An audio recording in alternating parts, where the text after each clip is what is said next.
sudah dibawa ke rumah sakit. Bahkan pria itu sudah mendapat penanganan dari dokter. Desti tidak henti-hentinya meneteskan air matanya, terlebih saat melihat kondisi suaminya. Kondisi Erlan yang ngedrop membuat pria itu koma. Rasanya seperti mimpi, tapi semua itu nyata. "Mas, buka mata kamu." Desti menggenggam erat tangan suaminya. Berbagai alat medis menempel di tubuh Erlan. Rasanya Desti tidak sanggup melihat kondisi suaminya. Andai bisa digantikan olehnya, Desti bersedia menggantikan posisi suaminya saat ini. "Aku memang istri yang tidak berguna. Aku tidak pernah." Desti menggantung ucapannya. Hanya tangisannya yang terdengar. "Mas, kamu harus berjuang untuk melawan rasa sakit ini demi aku, demi calon anak kita." Desti mencium punggung tangan suaminya. Memang, saat Desti mengetahui kondisi Erlan, wanita itu sempat pingsan, dan setelah diperiksa, Desti tak sadarkan diri, bukan karena shock mendengar keadaan suaminya saja, tetapi karena wanita itu tengah mengandung. Ada rasa senang dan juga sedih. Desti hanya bisa berharap semoga suaminya diberi kesembuhan. "Sabar ya, Nak. Mama yakin Erlan pasti kuat. Dia sudah terbiasa seperti ini." Ibu mertua Desti terus memberikan kekuatan untuk menantunya itu. Meski dia sendiri merasa khawatir akan kondisi putranya itu. Selama 2 tahun, Erlan memang sudah menahan rasa sakitnya. Awalnya memang terlihat biasa. Namun, seiring dengan berjalannya waktu, lama-lama tubuh Erlan rapuh. Berbagai pengobatan sudah Erlan jalani, tetapi hasilnya nihil hingga jalan terakhir dengan cara kemoterapi. Berharap ada keajaiban. Waktu berjalan begitu cepat. Pukul 9 malam, Desti masih saja duduk menemani Erlan, berharap suaminya itu bangun dari tidurnya. Selang beberapa menit, Lucy masuk ke dalam. Terlihat jika menantunya itu sangat setia menemani putranya. Jujur, Lucy merasa kasihan pada Desti, berharap semoga menantunya itu bisa tabah menjalani ini semua.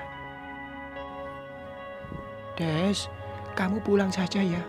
Kamu harus istirahat. Apalagi kamu lagi hamil muda seperti ini," ujar Lucy sembari mengusap punggung menantunya itu. "Gak usah, Mah. Desti, jaga kesehatan kamu demi calon anak kalian. Kalau nanti Erlan tahu, pasti dia kecewa. Nanti kalau Erlan sadar, Mama pasti hubungi kamu," potong Lucy. Desti terdiam sembari menatap wajah pucat suaminya. "Ya sudah, Mah. Desti pulang dulu." Desti pasrah, dan mungkin itu demi kebaikannya. Desti bangkit. Sebelum pulang, wanita itu mencium kening Erlan sedikit lama. Rasanya ia tidak tega jika harus pulang. Namun, apa yang ibu mertuanya katakan itu benar. Desti harus menjaga kesehatannya. Setelah itu ia beranjak keluar dari ruang rawat suaminya. Kaki Desti terasa berat melangkahkan saat akan keluar dari ruangan tersebut. Dalam perjalanan pulang, Desti tidak henti-hentinya memikirkan keadaan suaminya. Ia sangat berharap agar Erlan segera sadar mereka akan menjalani hidup bahagia. Kehamilannya membuat Desti harus kuat dan tabah. Ia yakin di balik ini semua pasti ada rencana yang telah ditetapkan. Keesokan harinya, pukul 6 pagi, Desti sudah bersiap-siap untuk pergi ke rumah sakit. Rasanya tidak tenang berada di rumah. Meski ditemani oleh ibunya, Sarah dan Sari, tetap saja Desti merasa tidak tenang sebelum melihat keadaan suaminya secara langsung. Kamu yakin mau ke rumah sakit lagi? Tanya Sarah. Iya, Mah. Desti tidak bisa tidur semalam. Kepikiran terus sama Mas Erlan. Jawab Desti. Sari temenin, Mbak. Sari menawarkan diri untuk menemani kakaknya itu. Desti tersenyum. Boleh, kalau kamu tidak repot. Enggak kok, Mbak. Sari segera bersiap-siap. Setelah keduanya siap, mereka segera pergi ke rumah sakit dengan diantar oleh supir pribadi Desti. Dalam perjalanan, Desti memilih melihat keluar jendela. Sementara Sari terlihat sibuk dengan benda pipinya itu. Lagi-lagi, bayangan Erlan yang selalu melintas di benak Desti. Tidak butuh waktu lama. Kini Desti sudah tiba di rumah sakit. Keduanya segera melangkah menuju ruang rawat Erlan. Kini mereka tengah berjalan menyusuri koridor rumah sakit. Rasanya Desti sudah tidak sabar ingin sampai di ruang rawat Erlan agar bisa melihat wajah suaminya itu. Setibanya di depan ruang rawat Erlan, Desti dan Sari segera masuk ke dalam.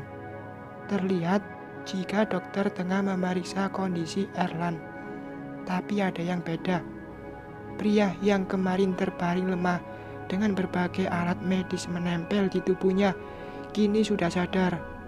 Erlan sudah bangun dari komanya. Apa ini mimpi? Lirihnya. Desti menatap suaminya dengan mata berkaca-kaca. Desti, kamu sudah datang, Nak. Erlan nyariin kamu dari pertama dia bangun. Lucy menghampiri menantunya itu, lalu menuntunnya untuk mendekat ke Erlan. Setelah dokter selesai memeriksa kondisi Erlan, Desti langsung menghambur ke pelukan suaminya itu. Tak peduli jika masih ada dokter dan perawat serta yang lainnya. Rasa bahagia tidak bisa Desti sembunyikan lagi. Ia bahagia karena doanya terkabul. Mereka akan berkumpul kembali. Aku kangen, Mas. Terima kasih, ya Allah. Kami masih bisa berkumpul kembali. Desti semakin mengeratkan pelukannya. Sementara Erlan hanya diam sembari mengusap punggung istrinya itu. Maaf ya, sayang. Aku sudah buat kamu cemas. Erlan melepas pelukan istrinya, lalu mengusap air mata Desti yang sudah membasahi kedua pipinya. Kamu tidak boleh seperti ini lagi, karena kita akan kedatangan anggota baru, ucap Desti. Hal itu membuat Erlan mengerutkan keningnya. Kita akan punya anak, Mas. Desti meletakkan tangan Erlan di perutnya. Erlan tersenyum sembari mengelus perut istrinya yang masih rata. Selamat datang, sayang. Sehat-sehat ya di dalam. Jangan rewel, kasihan bundamu. Erlan kembali memeluk tubuh istrinya. Mereka tidak peduli dengan orang-orang yang masih ada di ruangan tersebut. Dunia serasa milik mereka berdua. Kebahagiaan yang belum pernah mereka rasakan. Rasanya Desti dan Erlan sudah tidak sabar ingin melihat buah cinta mereka lahir ke dunia. Selangkah lagi, kebahagiaan Desti dan Erlan akan terasa sempurna dan lengkap. Setelah kabar kehamilan Desti dan Erlan yang sadar dari komanya, pasangan suami istri itu terlihat begitu bahagia. Keduanya berharap semoga kebahagiaan ini tidak segera sirna, justru akan semakin bertambah. 3 bulan telah berlalu. Kini Erlan sudah bisa beraktivitas seperti semula. Hanya saja harus dibatasi. Erlan tidak bisa bekerja keras seperti dulu lagi. Hal itu demi untuk kesehatannya. Seperti hari ini, pukul 4, Erlan sudah pulang. Setibanya di rumah, terlihat Desti tengah menonton televisi. Sayang, lagi ngapain? Tanya Erlan, lalu menyatukan bobotnya di sebelah istrinya. Mas, udah pulang. Lagi nonton TV. Bosen nggak ngapa-ngapain, jawab Desti. Lalu membantu suaminya untuk melepas jas dan dasi. Nanti malam makan di luar mau, tawarnya. Desti menggelengkan kepalanya. Gak mau, makan di rumah aja. Katanya bosen. Erlan menatap lekat wajah istrinya. Maunya berduaan sama Mas. Desti menggambur ke pelukan suaminya. Hal ini membuat Erlan tersenyum. Ya sudah, sekarang ke kamar yuk, ucap Erlan. Sontak Desti melepas pelukannya. Mau ngapain Mas? Tanya Desti. Buang keringet. Erlan langsung mengangkat tubuh istrinya dan beranjak menaiki anak tangga. Mas, jangan aneh-aneh deh. Mas tuh habis kerja, nanti. Siapa bilang aku habis kerja? Aku habis dari rumah mama. Makanya, sekarang aku mau buang keringet dulu. Nanti baru mandi bareng. Erlan memotong ucapan istrinya. Seketika Desti terdiam. Jadi Erlan pergi ke rumah mamanya, bukan ke kantor. Setibanya di kamar, Erlan merebahkan tubuh istrinya di atas ranjang. Erlan menatap wajah ayu istrinya. Ia berharap semoga bisa bersama sampai maut memisahkan mereka. Setelah itu, Erlan akan memulai aktivitasnya dan hanya mereka yang tahu. Dalam setiap keindahan, selalu ada mata yang memandang. Dalam setiap kebenaran, selalu ada telinga yang mendengar. Dalam setiap kasih, selalu ada yang menerima. Dan dalam setiap kebahagiaan, selalu ada yang merasakan. Karena tidak akan ada yang lebih indah dari dua raga yang saling menjaga. Tidak bertemu, tetapi saling menunggu. Tidak berpapasan, tetapi saling memantaskan. Dan dua hati yang terpisah berusaha untuk menyatukan. Begitu juga dengan cinta, karena cinta bukanlah mencari pasangan yang sempurna, tetapi cinta itu mau menerima pasangan kita dengan sempurna. Bukan pula mencari kelebihannya, tetapi harus mampu menerima segala kekurangannya. Saling melengkapi adalah kunci pasangan yang bahagia.